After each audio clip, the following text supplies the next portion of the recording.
안녕하십니까. YBC 뉴스 김주희입니다. 평택시의회 제192회 임시회가 11일간의 일정을 마무리하고 폐회했습니다. 이번 임시회는 각 상임위원회별로 하반기 주요 업무보고 청취를 시작으로 발의한 건 평택시의회 의원 행동 강령에 관한 개정 조례안, 평택시 공공디자인 진흥 조례안 등 총 15건이 모두 가결됐습니다. 최근 논란이 되고 있는 브레인시티 사업 변경에 따른 의원들과의 갈등은 40분 시정 질문을 통해 문제가 다시 제기되기도 했습니다.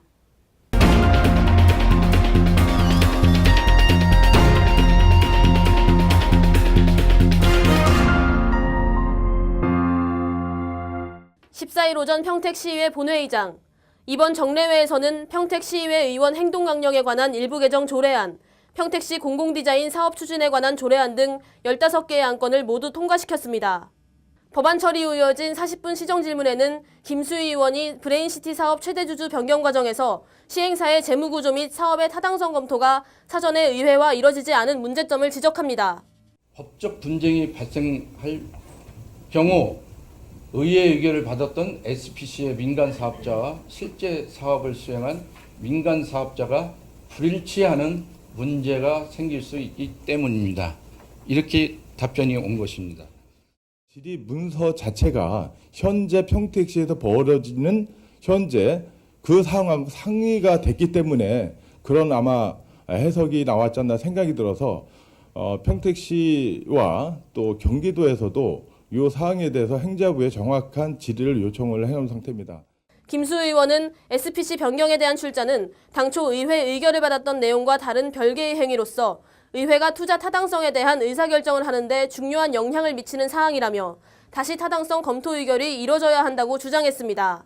질의응답 도중에 일부 방청객들이 야유를 보내자 회의장에 한때 소란이 일며 의장이 퇴장 안내 조치를 취하기도 했습니다. 앞서 박환우 의원도 브레인시티 사업 공공 SPC 최대주주 변경 과정에서 문제를 제기하는 7분 자유 발언이 있었습니다. 이병배 의원은 로컬푸드 사업 문제와 관련 로컬푸드 매장 운영 주체 변경 과정과 부실한 관리 감독에 대해 질의하는 시간을 가졌습니다. 평택시의회에서 YBC 뉴스 이지은이었습니다. 이날 본회의 시작 전에는 브레인시티 사업자 변경 승인과 관련해 경기도에 명확한 입장을 요구하는 기자회견도 있었는데요. 사업자 승인에 있어 회의장 안팎에서 벌어지는 상반된 입장과 이를 두고 난색을 표하는 주민들의 입장이 갈수록 첨예하게 대립돼 가고 있습니다. 원활한 사업 추진 및 시민들의 갈등 확산을 막기 위해 다음 임시회 전까지 현안에 대한 문제가 제기되고 있는 사항들에 대해서는 시의회와 집행부의 역할이 어느 때보다 더 중요해지고 있습니다. YBC 뉴스 김주희였습니다. 시청해주셔서 감사합니다. 보이십니까? 21세기 동북아 물류의 전초기지 평택항, 삼성 고덕산업단지, LG 진위 2산업단지 등 평택은 세계 인류 기업들과 함께하고 있습니다. 새로운 기회와 놀라운 변화, 생활의 감동이 전해지는 즐거운 발걸음. 평택이 시민과 함께 대한민국 신성장 경제 신도시로 더 새롭게 발전합니다.